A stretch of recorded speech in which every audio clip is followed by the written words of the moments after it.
So there are plans to build the world's first floating village. I am quoting from Futurism.com here.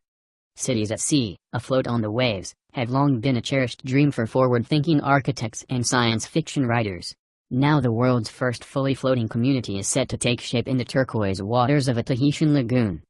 Blue Frontiers, a Singapore-based startup, has signed a memorandum of understanding with the French Polynesian government to build a $60 million floating village on the south side of the main island of Tahiti, with a prospective starting date of 2020.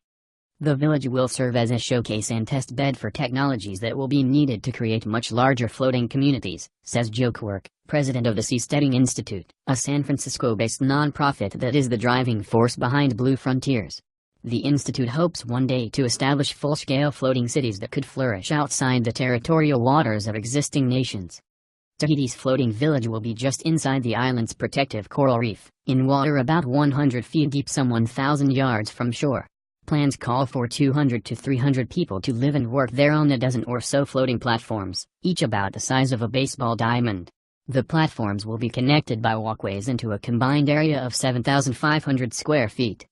Quirk says he expects the floating village to thrive through a combination of ecotourism and new aquatic industries like seaweed farming and wave power. End of quote. So it will be interesting to see this if it gets built.